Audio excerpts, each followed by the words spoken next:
I'm just 34. I actually came into entrepreneurship quite accidentally. Everybody comes out thinking a problem is easy to solve, but I realize ideas are useless. You need to find a way to get on investors' radar. And in general, there are 3 ways to get on investors' radar. First, what would you say is the most important yet missing ingredient a lot of African entrepreneurs have?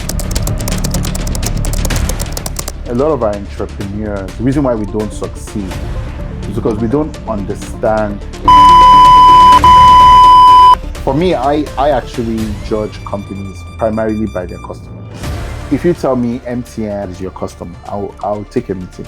Optimize for in-person meetings. Okay. I think this is something that a lot of founders actually miss. So if you can, travel down to Lagos, spend the 3 weeks like you would travel down to Silicon Valley and spend the 3 weeks. I want 1 million young Nigerians working online, earning $10,000 a year. It's very clear in my mind.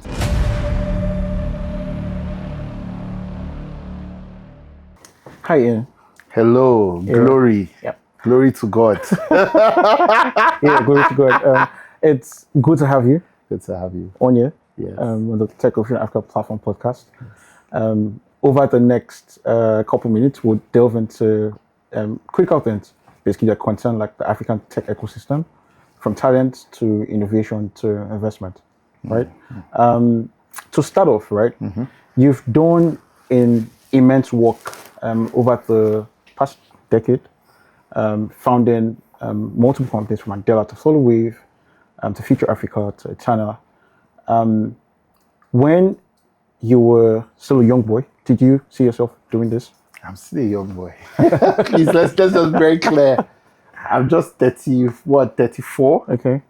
I still consider myself a young man. To be honest, I didn't start out thinking I would be an entrepreneur. I actually happened upon it because when I was growing up, I sort of had this progressive shift. My earliest memories of what I wanted to be when I grew up was I wanted to be a taxi driver. Oh, wow. And then I wanted to be a policeman. And the very simple story behind that was that my father, in order to make ends meet, I know all of us think that now are the hardest times in Nigeria, but SAPMA which is from SAP, was actually much harder. And around that time I was born.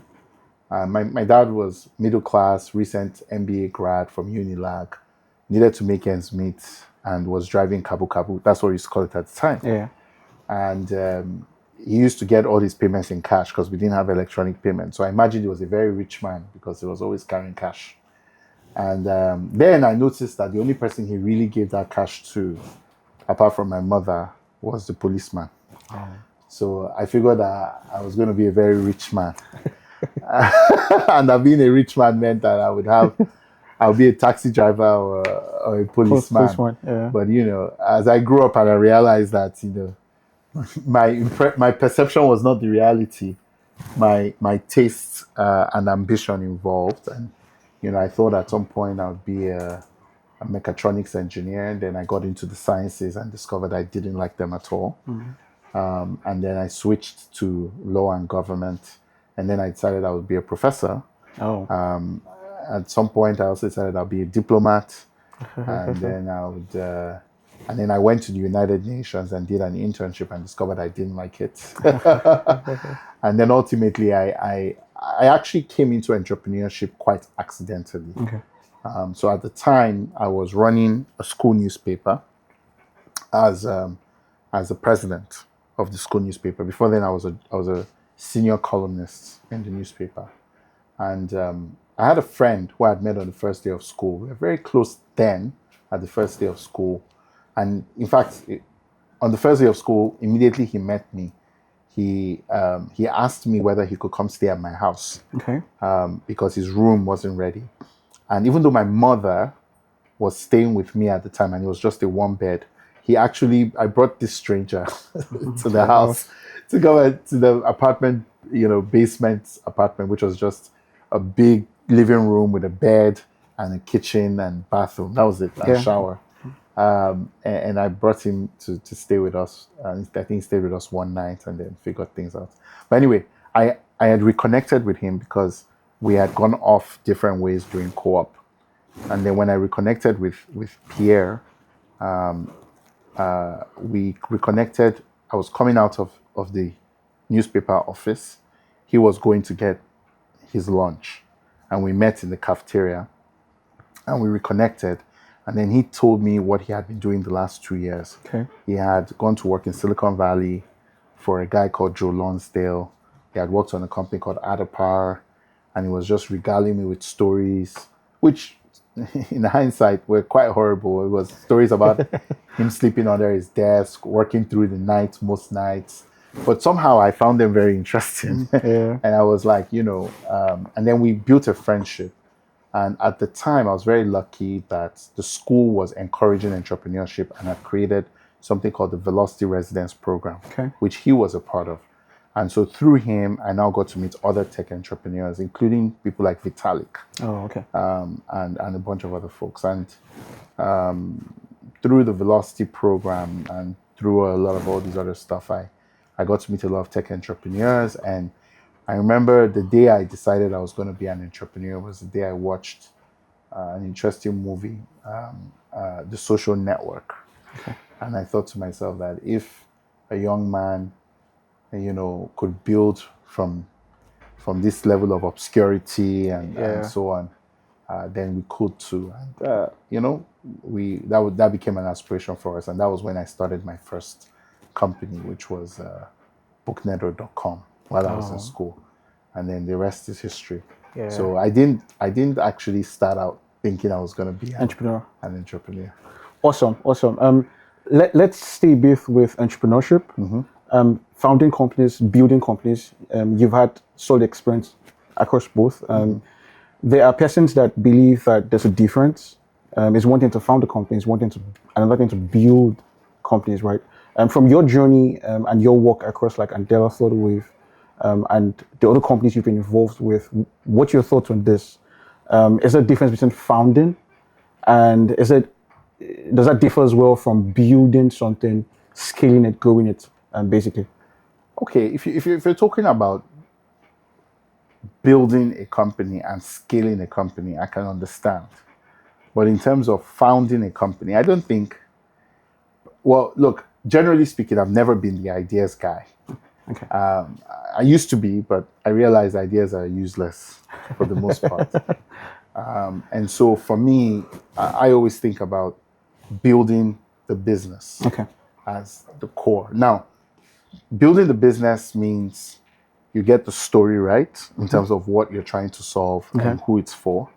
You get the team, the early team right in terms of people who have the insights to help you solve the problem.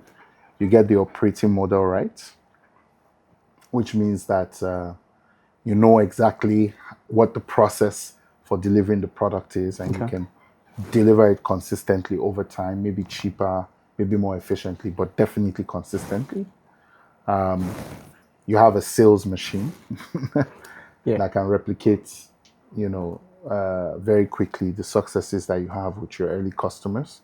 And ultimately, you have some sort of fundraising apparatus that makes it very apparent to investors what they get out of investing with you and managing their returns ultimately. That is a business. That's how you build a business. Now, scaling a business is different. And what makes it different? I think ultimately, once you start to, I always think there are 3 layers of scale. There's the operating layer of scale. And operating layer of scale is really about, how do you piece together a process? It might not even be entirely within your control, but you're just able to take things from one desk to another until you get the end product, right? You might piece things together, you might partner where you need to partner, and so on and so forth. Then you have the second layer, which is I call it the organization layer, which is you build the people that build the process. You see what I mean? If somebody, this is where you start building an organization with cogs in the wheel. You see what I mean? So when you get to this level of scale, I think once you get to 1,000 people, you actually have to start thinking about this, because it's highly unlikely you'll be able to scale significantly past 1,000 people in one market. So you have to replicate with a bit of nuance whatever you've built in your core market in other markets, which means you have to build an organization that can deliver operating models that might slightly differ from country to country, but without changing the core carcass of the solution, right? Yeah. Then above the organization layer, you have the orchestration layer. Okay. And at this point, it's really about building an ecosystem. Now you're dealing with regulators, you're dealing with third parties, you're dealing with very large companies as well. So it's a very different thing. And that's when scale becomes important. You're basically like the prime minister of a small country. You understand? There are a lot of people who make decisions under you. At the operations layer, you're doing it yourself. Okay. At the organization layer, you're showing people how to do it. At the orchestration layer, you're basically helping people to do what they are supposed to do. That's really what it is, but without doing it yourself. By yourself. So now for me, I like operations. I love operations. If you want to get me excited, you put me right in the middle of stuff. But obviously, to gain some scale, you have to at least get organization right. And I think I'm okay there. Of course, now the scale at which I'm operating is forcing me into the orchestration layer, where I have to help a CEO get stuff done, but I can't be the CEO. You see what I mean? Interesting, So that's just how scale works, right? And when you see very large organizations, you've got CEOs of different businesses just bearing the same name. And the CEO of a large 10,000 person organization is just an orchestrator. He actually has product lines and organizations that guide most of what happens. Awesome. So operations, organization, orchestration. Still on building and scaling companies, right? What would you say is the most important yet missing ingredient a lot of African entrepreneurs have like when it comes to building successful businesses? So what I'm referring to basically is like from your experience, what you've seen building successful companies, what is that missing ingredient which is so critical, so important, but it appears that a lot of African entrepreneurs still struggle with when it comes to building successful businesses within the African context? I think the biggest thing is unique customer insights. A lot of our entrepreneurs, the reason why we don't succeed is because we don't understand, even when we stumble into it, what truly makes our product special to our customers. Why exactly does this product work for the customer different from other products around the world that they could have maybe brought in or adopted or adapted to fit a mold? And it's a very deep question, because when you figure that out, what you start to realize is that the psychographic patterns are global. So you may not only be useful in this market. I use a very simple example. You look at a company like Move. So what Move quickly figured out was that, look, in any environment, the quickest skill to pick up is driving. Right? It's driving. And in any environment, that's what immigrants default to first, because they can just pick up a car and drive. However, immigrants, just like immigrants for a different set of reasons, don't have access to credit. Even though a society like the US, one would assume auto credit should be easy to get. And the reason for that is because as an immigrant, they haven't yet set up their lives in such a way that they have the relevant access to credit, scores, social security number, all that stuff, to be able to access credit the way, say, a native American will. So I remember when we were going to like London, a lot of people were like, oh, who needs Uber financing in London? You're not going to be able to grow there, without them realizing that every immigrant taxi cab driver needed vehicle financing. You see what I mean? Just like the drivers in Lagos need vehicle financing. So understanding that vehicle financing was not was simply a question of who, which categories of people were the most vulnerable, quote unquote, and could driving constitute an income for them. That alone has transformed the business. Okay. And those are kind of insights I usually look for. When I usually speak to founders, I just find they all sound the same. and that's precisely how to get off my radar. We're going to get there, the investment parts and all that, like and things you say. Thanks. So customer insights is really critical. Let's talk about Africa a bit. This session will be watched by a lot of young founders, young entrepreneurs with big dreams, basically, who want to build innovative products and startups. If you look at the ecosystem currently, we have like a lot of startups across like critical sectors: fintech, health tech, ed tech, logistics, and more. But do you think that there are some problems we experience as Africans that you'd want more African founders to take a look at and attempt to solve? So basically sectors that are the least looked at, least considered when it comes. So the average person basically wants to start like a fintech, for example, maybe, right? Or something, right? So are there sectors that there are a lot of sectors. You think that there are critical problems in there that more founders should look at? I don't know about quicker problems, because my experience is that, everybody comes out thinking a problem is easy to solve. And then when you get into the depth of it, you realize that creating value is the same amount of work. That's why the most important thing is whether you have the passion and the insights to deal with the problem. But every problem, to solve every problem, you will have to, the problem has to consume you and all your time. But there are opportunities. So for example, the way I think about the world, there are 5 pillars of what I call the digital economy, which is where all the opportunities in this space lie. There are opportunities in digital skills, with just similar to what we're doing at Learn to Earn. So just being able to recruit talent at scale. So that's like edtech. We call it edtech.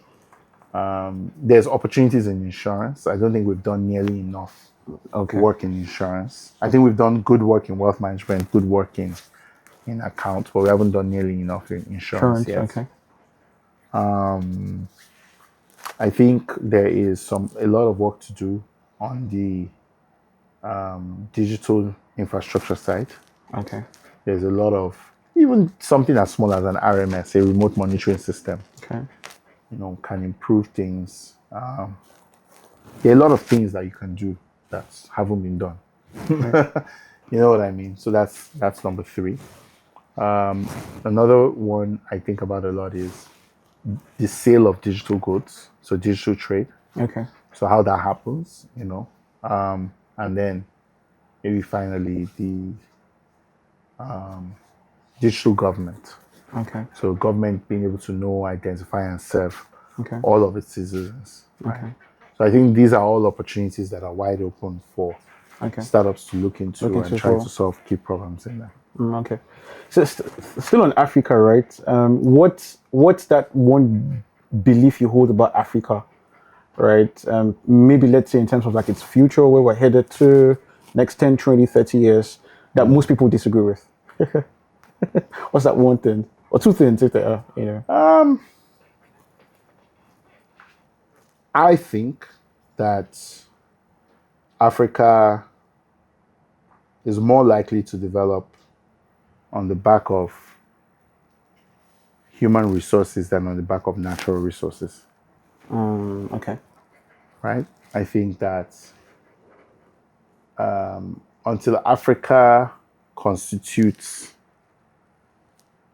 the largest source of human capital on the continent, in the world, until Africa constitutes the largest source of human capital in the world, which means we have to mass educate, mass train our children, we will lose on all other counts. Simply by virtue of how far behind we are.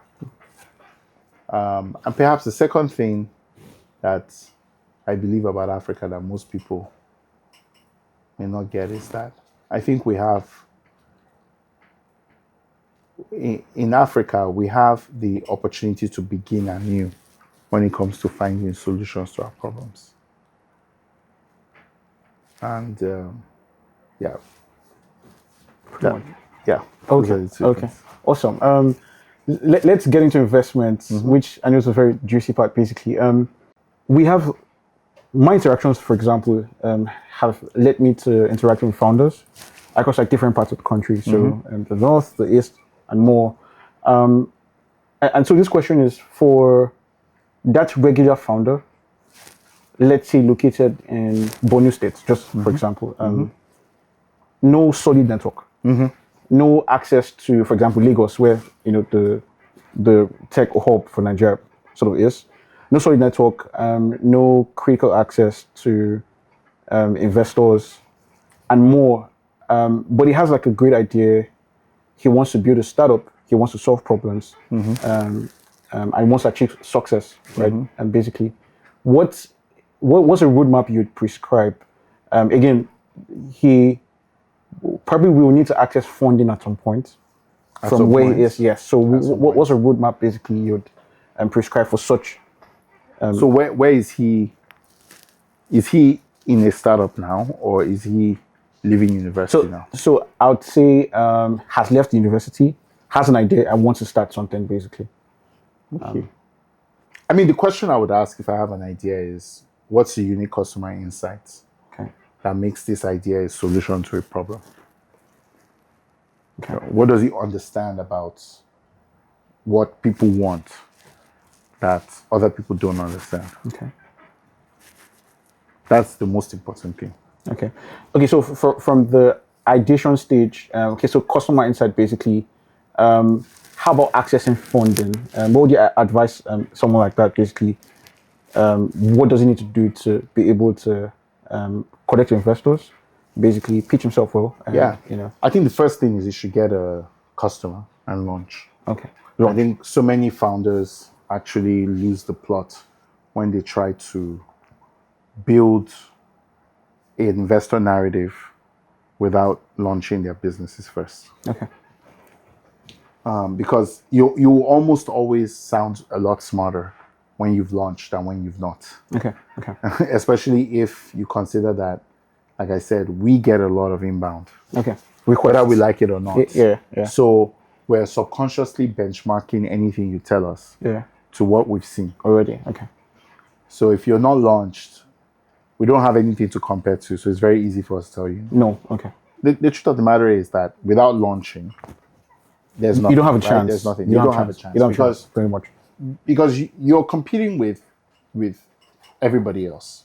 Now, as a VC, somebody's pitching me the same idea as you. And don't get it twisted. A lot of people have the same ideas. Sure. It's not a bad thing. You're pitching the same general idea as somebody else is. I see one that's launched and I can feel it. I can get a feel for it. I can see the guy is giving me numbers every week. The other guy is not. Now, here's the exception. The only way that the other guy that is not gets on my radar is if I've worked with him somewhere before. Okay. Or if somebody I have absolute trust in recommends him to me. Okay. So if you're a founder that doesn't have those types of networks, you're actually doing yourself a big disservice by sending in a pitch deck instead of a product. Okay. Because I don't have any reference point for what you can actually do. Sure. Now, the other thing that I see founders that I would say you need is you need to be growing.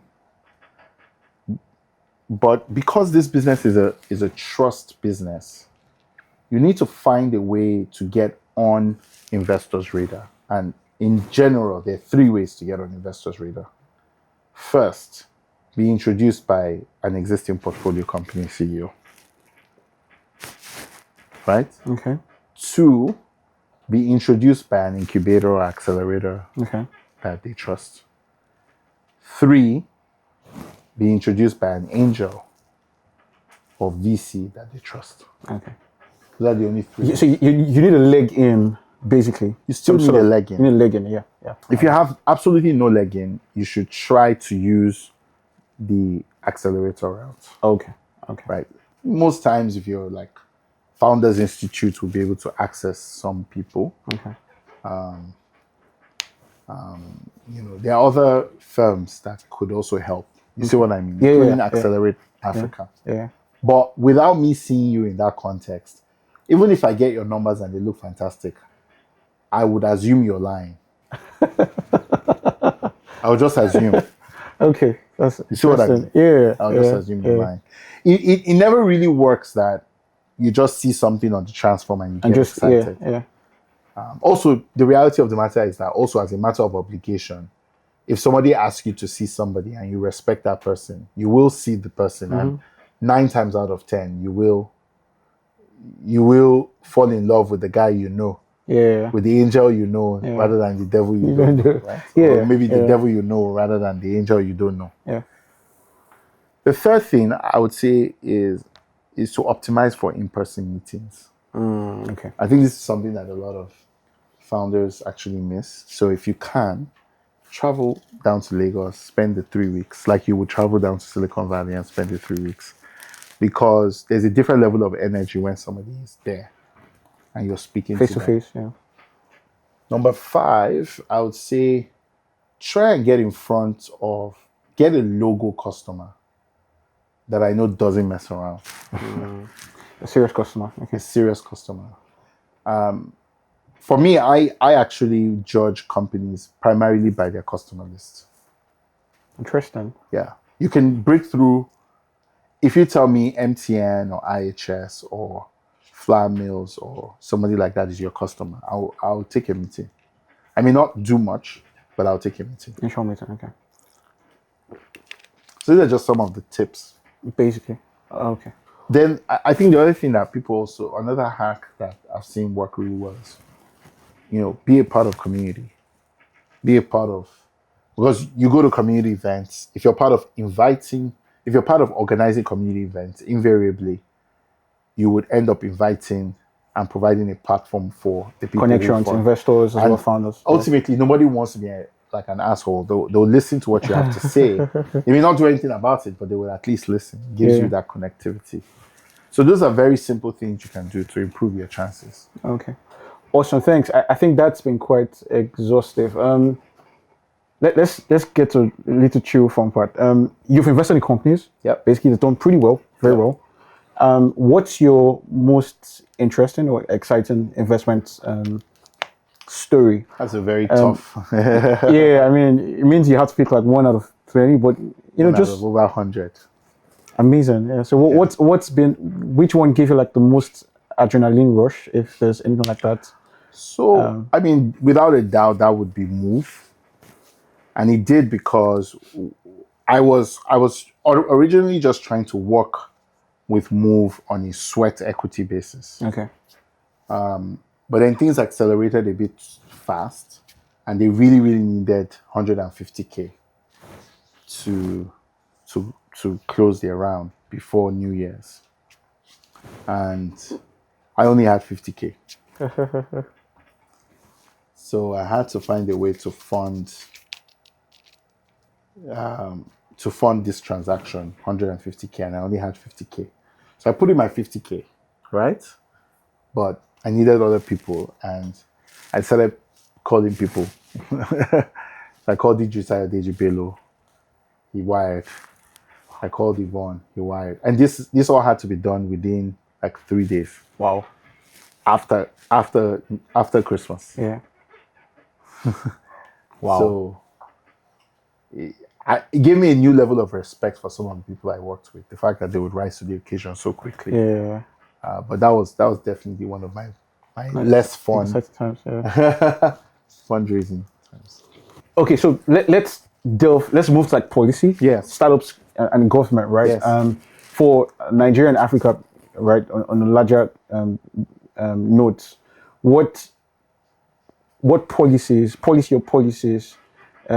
need to be introduced by government for that fuel more startup growth and success? Yeah, so I mean, for me, I would say the Nigerian government actually done quite a good job on policy for startups. Okay. Like if you look at the Nigerian Startup Act, it's a very robust, but it needs to be implemented. Okay. That's usually the challenge. And there are other things also in the Nigerian digital economy plan, which is also passed. But I mean, at the end of the day, the biggest constraint on startups' growth is infrastructure. Okay. And unless we do something about the reality that the vast majority of this country doesn't have access to the internet, we're kind of wasting our time, which is why I'm such a big fan of the minister's 90,000 vision of 90,000 kilometers of fiber. Fiber, Because, okay. Yeah. Send that. you look at countries like Brazil, which are pretty much the same size as us. They've got 400,000 kilometers of fiber. We have, I think, roughly about 50. Wow. So you see, we still have a long way Long to way go. to go, yeah. Yeah. So those are the kind of big, because all the infrastructure in this country that has powered the last 25 years of growth, 25 times growth over the last 25 years, the infrastructure has mostly remained largely unchanged. Amazing. Interesting. So infrastructure, Yeah. basically. Still on policy, basically.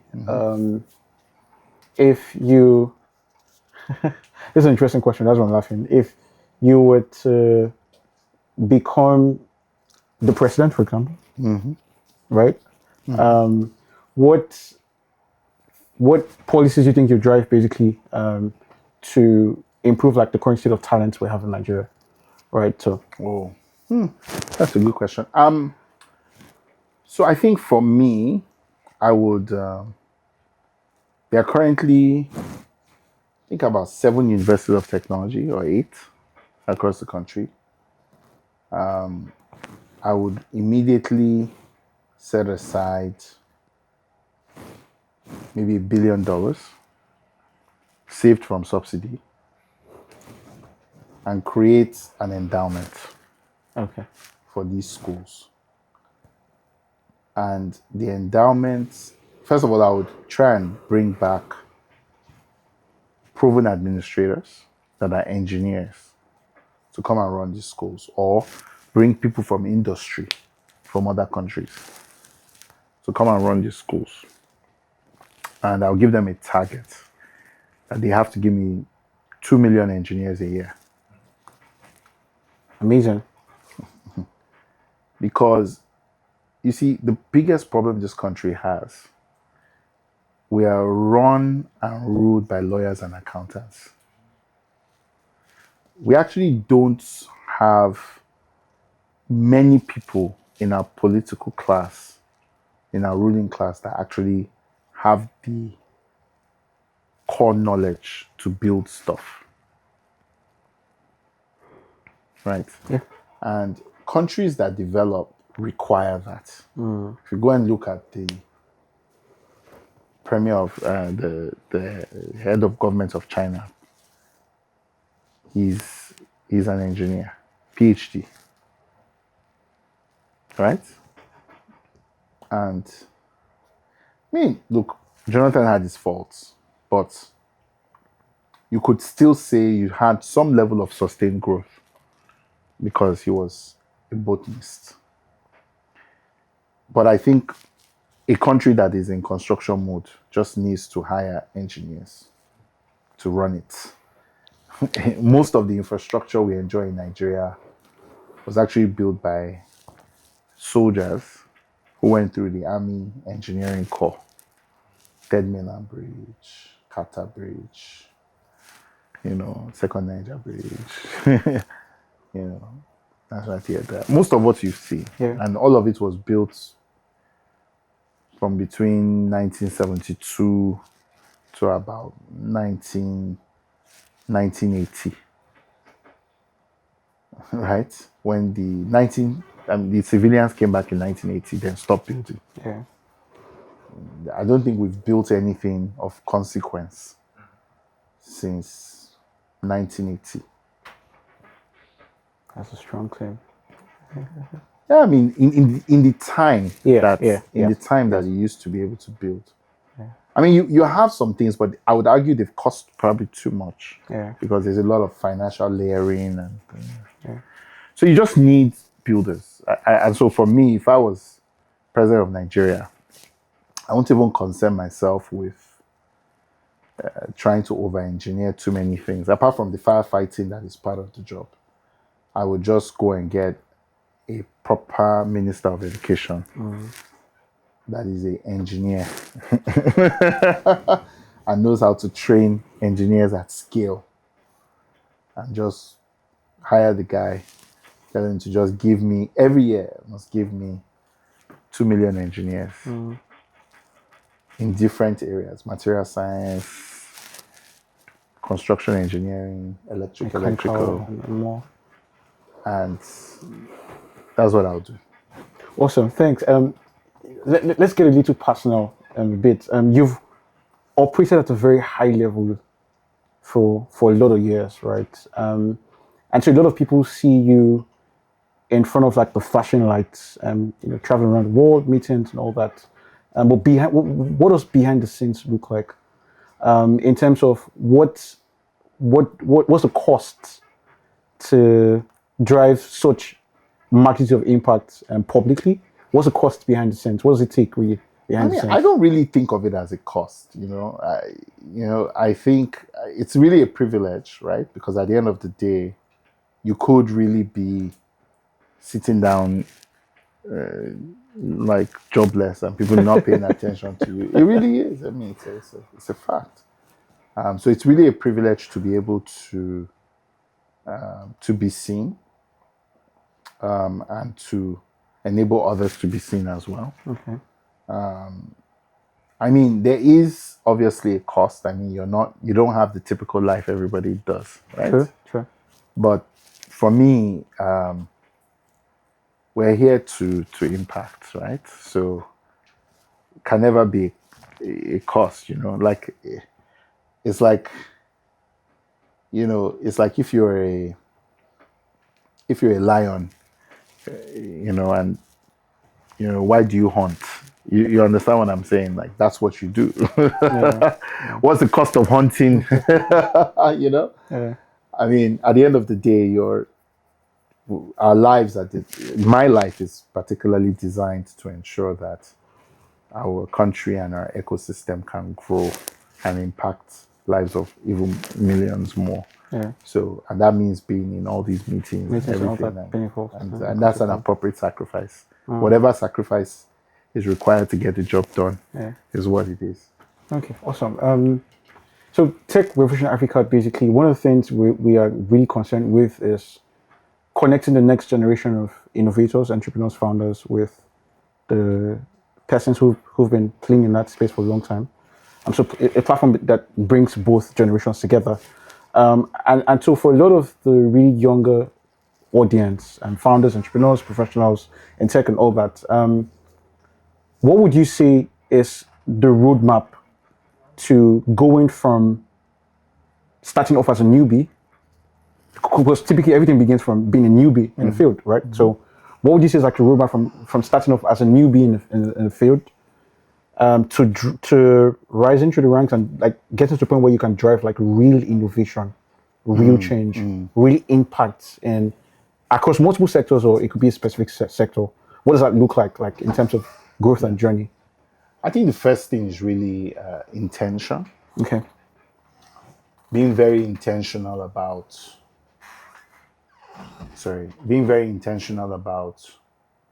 what exactly it is that you want from life. Okay. Do I want to be an entrepreneur? Do I want to be a valued member of a team? Okay. Do I want to support startups in big corporate through innovation? Okay. You have to be very intentional. I think that's the first thing. Be clear about your own personal purpose. Okay. I find that a lot of people come into tech with the mindset that we're here to make money. And what that means is that you will shift with every new way, because there's always a new way to make money. Sure. So if you don't have that anchor of, look, this is why I'm in this industry, you're always going to struggle. Okay. Now, but once you get that, right, then you want to move with intensity and speed in the direction of your dreams. And what that often means is being ready to pay a price. And when I say being ready to pay a price, I mean you need to, one, learn the subject matter on your own. Okay. Because unfortunately for you, Nigeria is not the kind of place where there's a university where you can be taught. Okay. And I would argue very many of the online learning things are not worth the money you pay for it. Because if you're determined, most of that knowledge is available for free. Right? Yeah. So the first thing is really just try and figure out what you want, and then try and figure out what you need to learn, the core subject matter. Now, that theory is not enough. You need practical experience. Yeah. Now, your mindset has to be such that you're willing to, when I say pay the price, you're willing to take a short-term value cut, right? You're willing to suspend value capture, Like compensation salaries and all that. salaries in the short term, Yeah. so that you can optimize for value creation in the long term. Long term, okay. So, and that really means being in the right kind of environment where you can make something, Okay. and you can be given a lot of responsibility, even if ultimately that's not where you end up working. Okay. When you're in your professional bloom phase, you see what I mean? Yeah. But you need to find somewhere where you can actually apprentice, and you have to aggressively seek out Opportunities like that. Yeah. that close mentorship and discipleship, quite frankly. Then I think you now start to build track record. Okay. And the way to build track record is to take on difficult assignments that other people We're going from don't normally. run from. Okay. And the wisdom there is that if you fail, people expected you to. Oh. So nobody will count it against you. Oh. But if you succeed, you become a magician. You understand what I'm saying? Yeah. Now, if you take on easy projects, if you fail because of things that were outside your control, nobody will believe you. They will just assume this guy is no good. So I always encourage young people, take on difficult assignments. Don't go and work for Google. Because they're like, whether you were there or not, Google is Google. Google is Google. Google will win. You understand what I'm saying? Yeah, go and work for some no-name startup that has a crazy idea and a good boss that you learn stuff from. You see what I mean? Yeah, but it's mostly destined to fail. Because at that point, everybody will believe, nobody will believe it's your fault. Yeah, true. Nobody will believe that, because you didn't do good UX, that's why the whole company failed. Yeah. On the other hand, if the company manages to succeed, your UX becomes a calling card. I did the UX for that company. And then another company wants to.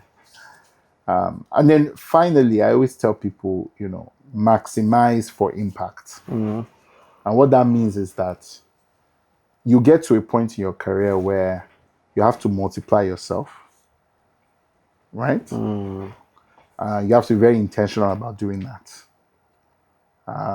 Because you're going to be in situations where the more of you is in the organization, the more you can deliver. So you need to very carefully orchestrate where your tribe goes, replicate yourself, and then orchestrate where your tribe goes. Because then they become very strong battle axis for you down the line. Yeah. Awesome. Just 3 more questions, and it's gonna be rough. So this is going to be about forecast, basically forecasting Africa and the ecosystem. Based on where we are right now, let's focus on the Nigerian ecosystem, tech ecosystem. Where do you see us heading to, really? Based on current trends, traction, the success stories, failure stories. Yeah. The next 10, 20, 30, 40 years, where do you think we're headed to? I mean, it's hard to say right now because I'm of two minds. Okay. So one of the things I continually remind my friends in the ecosystem is that we are not the first people to do startup. There were companies like SocketWorks, Resourcery, Tara Systems, Xenox, Omatech. There were companies before us, ATMC. Like, they are, we're not First class. value card. We're not the first.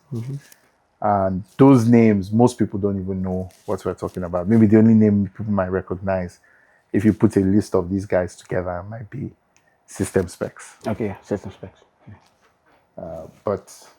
And that's because they've sustained. But companies like Telnet, and people may not know them, but these are the companies that build the ecosystem. So, but what happened is the question I always ask: what actually happened? And I think what happened was the country went through a downturn, and many of them exited the space and became forgettable, right?